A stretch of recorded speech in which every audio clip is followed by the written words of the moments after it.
la porta e prega il Padre tuo che è nel segreto, e il Padre tuo che vede nel segreto ti ricompenserà.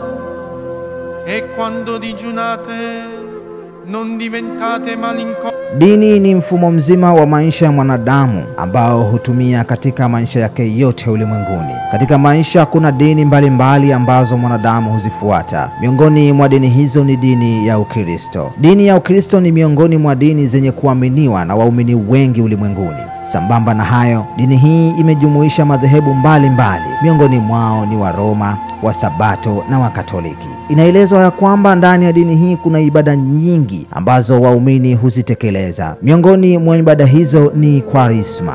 Kwaresma ni hija ya maisha ya kiroho inayompatia muumini fursa ya kutubu na kumwongokea Mungu kwa kusali, kufunga, kutafakari neno la Mungu na matendo ya huruma. Waumini hao hukianza kipindi cha Kwaresma kwa Jumatano ya Majivu, mwaliko wa kutubu na kumwongokea Mungu. Hii ni hija ya maisha ya kiroho inayofumbatwa kwa namna ya pekee katika toba na uongofu wa dini ili kufanana zaidi na Mwenyezi Mungu. Amani na salama. Jumatano ya Majivu ndio mwanzo wa kipindi cha neema cha Kwaresma. Tunaalikwa kufunga siku hii ambapo kila mmoja anapakwa majivu kwenye paji la uso na kukumbushwa kufanya toba na hata kukumbushwa juu ya kifo chetu, na hivyo mwaliko wa kufanya toba ya kweli na kubadili maisha yetu kwa dhati ni kuanza kujaribu kufanana na Mungu mwenyewe katika utakatifu. Hilo ndio lengo kuu la Kwaresma, kufanya mageuzi ya maisha yetu kwa kufanana na Mungu. Furaha ya kweli haipo katika mateso tunayoweza kujipatia katika kipindi hiki, maana sio lengo la maisha ya Mkristo,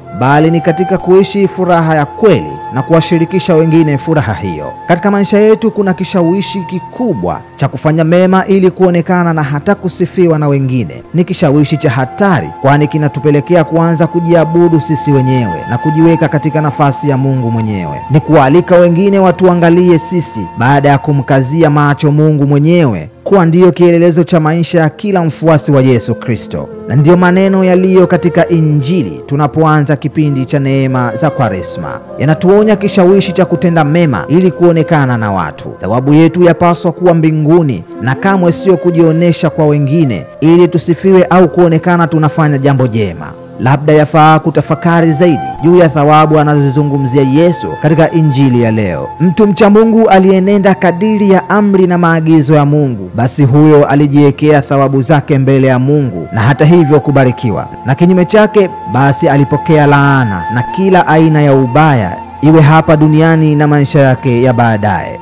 Hata katika Agano Jipya wazo la kupata thawabu au adhabu tunakutana nalo mara nyingi. Ndipo mwana wa Adamu atakapokuja katika utukufu wake pamoja na malaika wake na kumpa kila mmoja kadiri ya matendo yake. Katika kipindi hiki cha Kwaresma ni vyema kuegemea katika matendo makuu matatu, yaani kusaidia masikini, kusali na kufunga. Wakati wa Yesu kulikuwa na utaratibu kwa kila kijiji kusaidia masikini na wasiojiweza kwa matoleo yaliyokusanywa siku ya Sabato katika masinagogi yao. Hivi siku ya Sabato walitoa matoleo hayo yaliyojulikana pia kama sadaka kwa namna ya kujionesha. Hivyo aliyetoa kiasi kikubwa aliweza kuitwa mbele na rabi ili aonekane na wote na kukaa karibu na marabi wa Kiyahudi waliowajibika katika kuongoza ibada ya neno la Mungu siku za Sabato. Maandiko yanasema wakati wa Yesu siku kama ya leo kulikuwa na aina kuu mbili za sala, nazo ni sala za jumuiya na zile sala za binafsi. Sala za jumuiya ndizo zilifanyika hekaluni, katika masinagogi na hata sehemu za wazi, na zilifanyika mara 2 kwa siku, yaani saa 3 asubuhi na saa 9 alasiri. Na mara moja kwa mwaka walitolea sadaka hekaluni kule Jerusalem kwa kila Myahudi mcha Mungu. Yesu hapingi taratibu hizi za kusali, maana hata naye alisali na alienda hekaluni, ila anawaona juu ya namna wanavyosali mintarafu thawabu. Wasifanye kwa ajili ya kujionesha au kusifiwa, bali ni kujaribu kufanana na Mungu tunayeongea naye katika sala zetu. Na upande wa sala binafsi, Yesu anatualika kuingia chumbani, kwa maana katika hali ya kubaki mimi na Mungu wangu tu ni kuingia katika mdahalo na huyo anayenijua mimi, undani wangu, na kubaki naye katika mdahalo, si tu